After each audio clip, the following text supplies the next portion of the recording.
Welcome to BAM Fight Club. I'm Colby. This is Fern.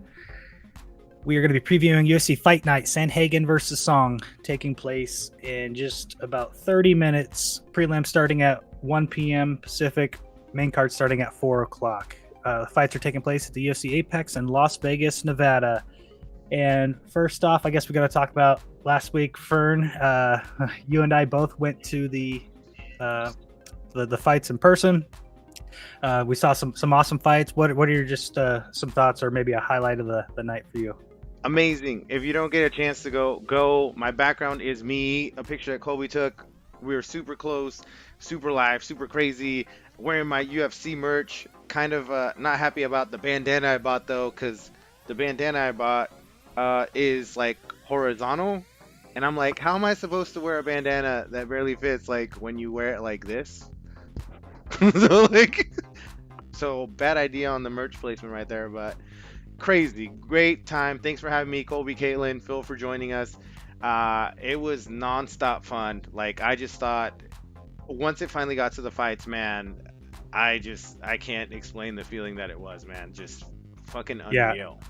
there's nothing that beats that energy. And there are a few fights. That Chris Barnett fight for me is the one that stood out, where Chris just got the crap kicked out of him for 5 minutes straight. It seemed like, and then the crowd started chanting his name. In the second round, he comes back and gets the TKO win or whatever. The crowd just absolutely went nuts. There's nothing that beats that feeling of 20,000 people at the same time just losing their minds because something crazy happens in the fight. So, yeah, it was a good night of fights, a lot of fun.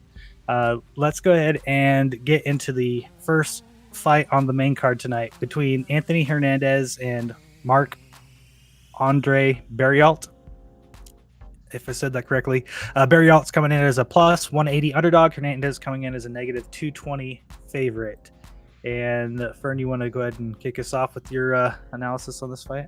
Yeah, I think this is as a fight that has the potential to. I've noticed like watching the fights in live, like you kind of see what their mentality is when planning these, putting them on the fight card. This one, I think for them is an expected like it's gonna be a toe-to-toe fight going back and forth. I think the odds aren't too far apart. Like there's obviously a clear favorite, but definitely I think this is one that I expect them to come at each other and be toe-to-toe and get the night going pretty well.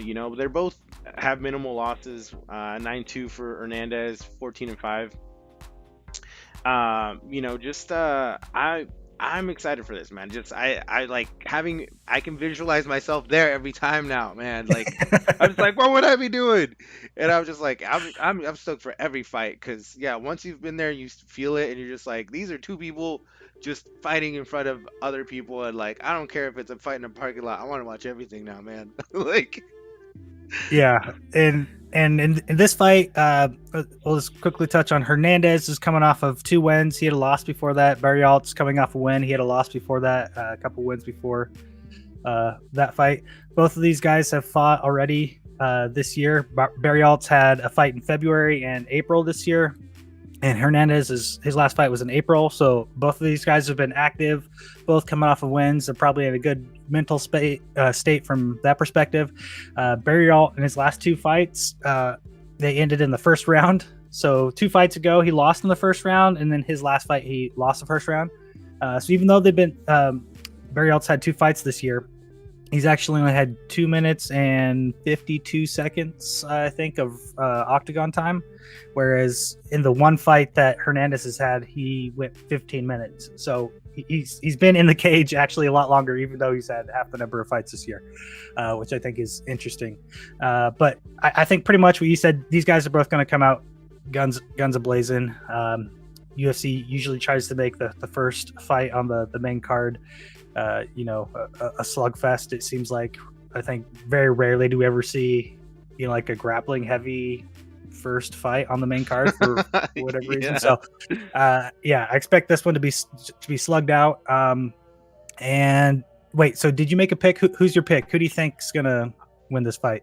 I'm gonna say Hernandez. I just feel like he's got the more recent finishes. Um, I'm gonna go with Hernandez on this one. Actually, they both have similar finishes. Submissions, TKOs, submissions for both. But I'm gonna call Yeah. KO by Hernandez. All right, and yeah, I think I'm going to pick Hernandez as well. It's kind of a mirror match. It's pretty close. The thing that would tip the scales, and no, it sounds weird because Barry, his last fight, he won in the first round, so you think, oh, he must be steamrolling. But I think that octagon time matters, makes a difference, and so to me, that's the thing that would just tip it for Hernandez for me. Let's see. Next up on the card, we have Tanner Bozier and Rodrigo Nascimento. Bozier coming in as a negative 175 favorite. Nascimento coming in as a plus 150 underdog. And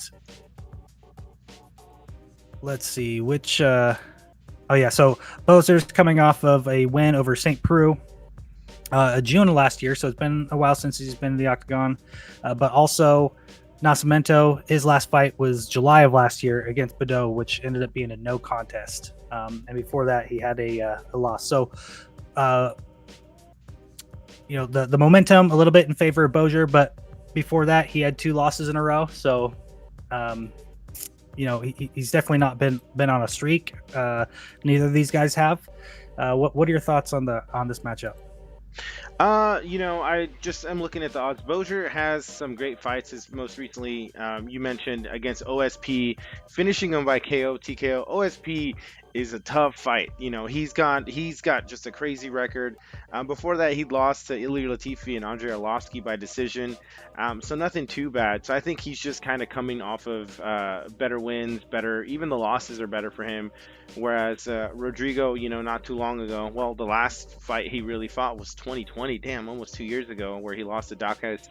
But his no contest in July of last year. So Bozier's just more active, and he's losing by closer means, and him being the favorite, like, got a chance to play some bets last week in Vegas, and you see why people are favorites. You see why there's betting odds. You see all these things, and like now it's now that I having done it, I'm just like, it's kind of hard to bet against the favorites. Like, yeah. Yeah, it's rough. There is an interesting thing about this fight. I think we've talked about in the past a little bit. If you look at how both of these guys have won their fights, Nascimento has won 75% by submission, whereas Bozier has only won 10% by submission. He tends to win more by KO, TKO, or decision.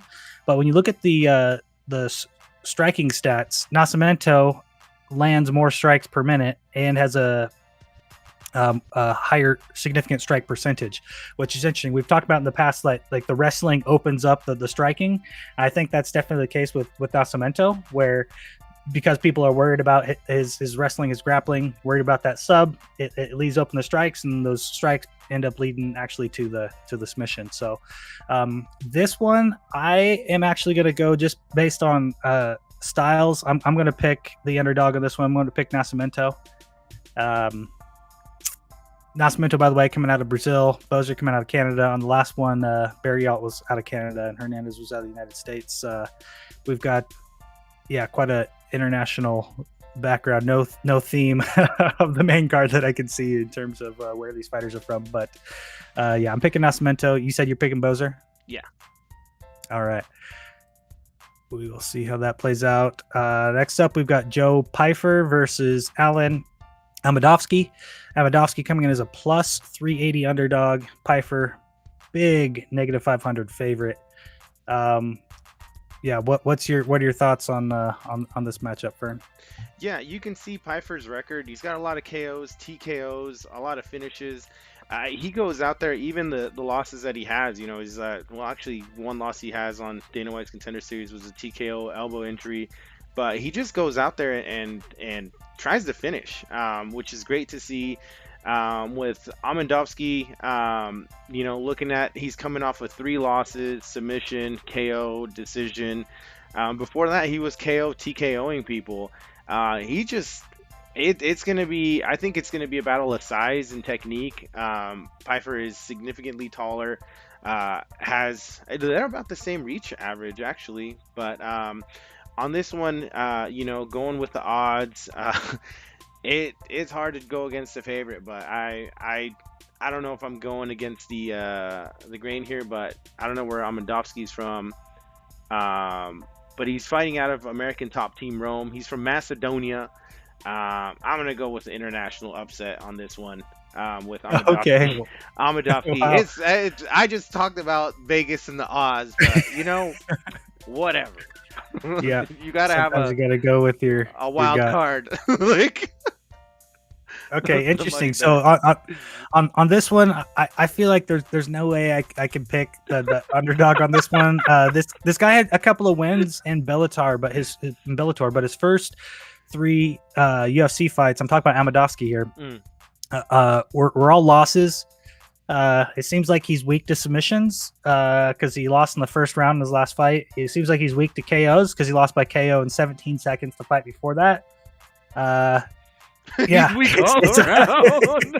it's hard to see how he plans to win. I mean, Piper, he doesn't have any fights in the UFC, but he does have 2 fights in Dana White's Contender Series. He had a loss in 2020 on Dana White's Contender Series, but then his last fight he won in the second round by TKO, and yeah, I almost feel like Amadovsky is giving me more proof of why I shouldn't pick him. I don't have a ton of proof of why I should pick Piper. It's just that he doesn't have the negative proof, working against him. So Yeah. I guess it's got to be for that reason. He's the young up and comer. I feel like this matchup is just this guy. Typically they have 3 to 5 fights on their UFC contract when they first enter in. I think. I feel like UFC is just going to feed Amadovsky to Piper. Amadovsky's going to be done on the way out.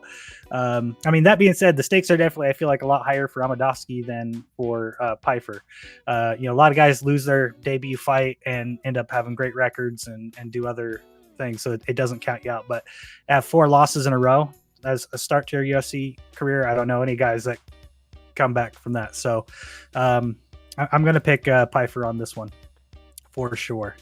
Let's see who we got next up. Andre File versus Bill Algeo, and this is the 145-pound weight class. Both these guys coming out of the United States. File in his last fight, he's coming off a loss in the first round. Tough loss. 41 seconds in the first round. His fight before that was a no contest. Fight before that was a loss by decision to Bryce Mitchell. So this guy's had a rough time, but I've liked the way Feely's looked in his matchups. Not the last one, obviously, losing that quick, but the guy seems like a solid all-around mixed martial artist. He's a veteran. He's 21-9, so he's got a lot of fights under his belt. He's got a lot of experience. Algeo, he's coming off of 2 wins though, so he's definitely got the momentum on his side. Not quite as many fights, a 16-6 record. Has had several fights in the UFC with some mixed results. Kind of similar with File, except for File's just been on more of a skid at this point. File's had about 12, 15 fights or something in the UFC, and Algeo's had about 5 fights. So as far as the stats go, these guys are pretty similar on height. They're very similar on age. And I feel like they're also are they? Oh, I didn't say the odds. It's really close on the odds on this one. -130 favorite for File, +110 underdog for Algeo. Yeah, in terms of the physical stats, these guys are definitely it's kind of a mirror match. And then in terms of how these guys win, the style that they fight with, they're also kind of similar. So I expect this to be competitive. That's probably why it's almost 50-50 on the odds. I feel like you can't go wrong picking either guy. But if I had to pick someone, I'm picking Fila. I just want to see this guy win because I like his style. I like seeing him fight in the UFC, and he needs to get this win to turn things around and stay on board. What are your thoughts? Yeah, I'm a hell of a fan of Andre Fili. He's training with Team Alpha Male. Uriah Faber, all of them, who they've produced. I've every fight of his is exciting. Even when he loses, it's fun. It's not as fun to watch, but he comes out and he's willing to stand and trade with people. And even the decision wins, he's just a fun, exciting guy to watch. He's a guy that I hope that is able to get a shot at a top 10 or some sort of competitive fight, because I think he could really do a good job of showing off against those kind of fighters. with Bill Algeo, his last fight against Herbert Burns, Gilbert Burns' brother, and was just a beatdown. He made him quit. He basically, I there was obviously some prior injuries, whatever, but still, like, once you take a fight and you accept and you go in the fight, he put on a show and he beat him down. Like, he had him hobbling. Gilbert Burns had to carry his brother out of the cage, just like depleted physically, mentally, whatever. And I'm excited with the person that can bring that kind of energy to this. I'm rooting for Feely as well. I want to see him win. He just always comes and shows out. Co-main event, we've got Chide Nokwani versus Gregory Rodriguez going up against the RoboCop. Yeah. So RoboCop Rodriguez coming in as a +110 underdog. Nokwani coming in as a -130 favorite. So again, another close fight in terms of the odds. Nokwani is coming off of a 4-fight win streak. His last win was over Todorovic, if I'm saying that correctly, where he had a first round TKO. Just 12 seconds before the end of the first round was able to get that finish. His fight before that, he had a TKO win 16 seconds into the first round against Barrialt. So very impressive. This guy, he's someone to be reckoned with for sure. Definitely a dangerous fighter.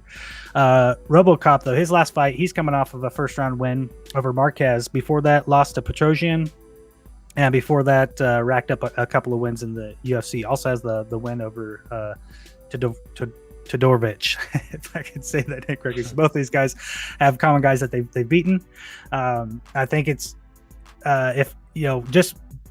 I'm more familiar with Rodriguez's fights, even though Nokwani's had he's only had 2 UFC fights. Yeah, so that's why I'm more familiar with seeing Rodriguez, and it seems like he's not afraid to just stand and trade.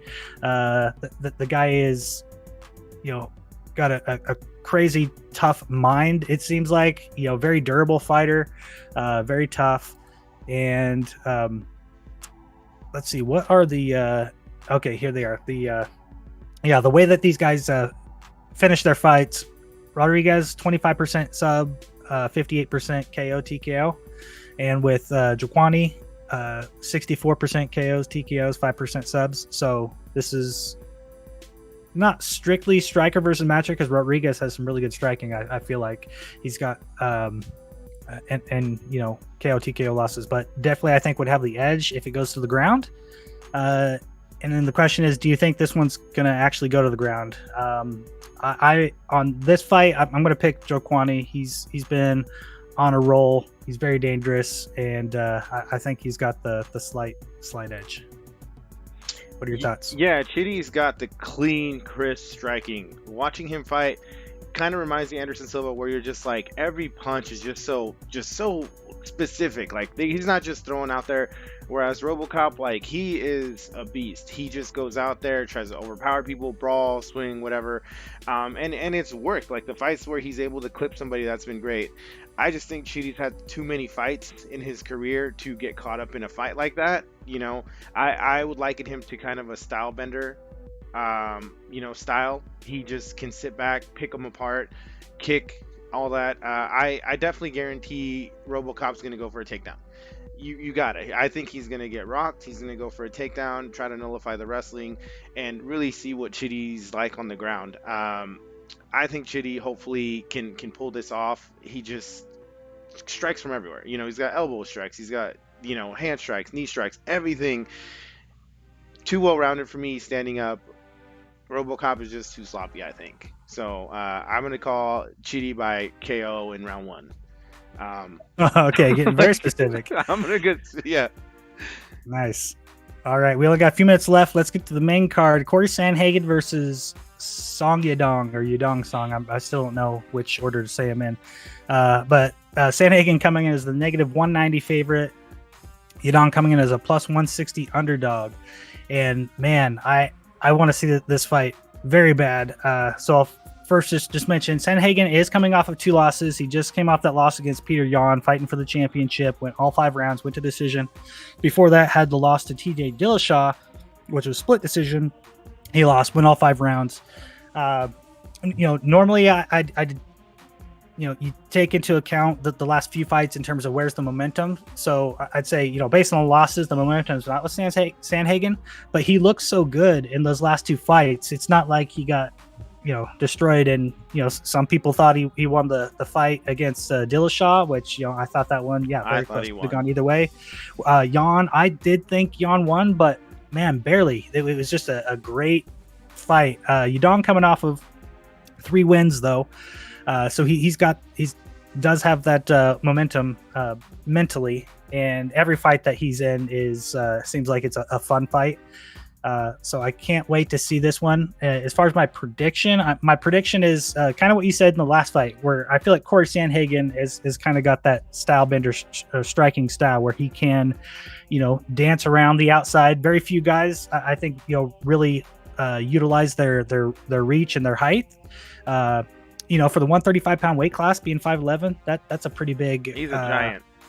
Yeah, for the weight class, yeah, for sure. And I feel like Sandhagen, when I saw that fight against Jan, I was like, I was really impressed because Jan is really fast, but Sandhagen, man, he's so fast and he moves really well, and he can pick a guy apart. And I feel like it's a good matchup for him, Yadong, because Yadong's a more of a power striker. It's not that he's slow. No one's slow in the 135-pound range. It's all relative. But being more of the shorter guy, being more of the power striker, I feel like with Yadong, I feel like Corey's going to be able to dance around and be able to pick him apart. And as long as he's able to avoid that the big power shot that overhand right that Yadong likes to throw. Or is it right or left? I can't remember if it's right or left, but he throws that, haymaker overhand. Yeah. Looks like he's throwing pitching a baseball kind of strike, the haymaker. If he can avoid that, I think Sandhagen's going to win. I think as far as technical striking, Sandhagen is definitely the better technical striker. Now, it'd be interesting is, I guess, if this goes to the ground. I don't think we've seen a lot of Yadong on the ground, and usually we don't see Sandhagen on the ground too much. So, what are your thoughts on this? I think this is going to be very similar to the previous fight we were talking about with Chitty and RoboCop. Clean striking on one end, power. Kind of less shots being thrown, but more of like an intent to hurt. Corey Sandhagen, has fought 2 previous UFC fight champions. Song's win against Marlon Moraes. I love Marlon. Marlon is a great fighter, strong, powerful, but he definitely, put him out and did so convincingly. With Corey, I want to see him rematch TJ Dillashaw. I want to see him rematch Peter. And it's great that these guys all have fights like coming up in the next couple weeks where it'll kind of sort itself out, and you can see he's gonna get a rematch against one of them. It's gonna happen, and to see how much he's learned. And I think he's gonna come out and he's gonna do kind of like a Volkanovski, Max Holloway, the most recent one, where he's just gonna be so clean, so crisp, that it's just going to look like he's so many levels above Song that you're going to be like, yeah, this guy needs to be fighting a top 5, if not going for the title here soon. Watching his highlight reels, fucking smooth, man. Just the guy's got footwork. He's got grace. He's got everything. So super excited about this one for sure. All right, looking forward to it. Well, fights are starting in just a couple of minutes, so we're gonna have to run. Anything else you want to say before we head off here, Fern? No, just keep following us on BAM. Should have a cool montage of everything we did in Vegas last week, and follow us, doing more events. Hopefully we can go check out some Bellator, some PFL, some other events. Other than that, follow, like, share if you love what we're doing. Support Colby, Caitlin. Thanks for the hospitality. Can't wait to do it again. Awesome. Peace out. See y'all.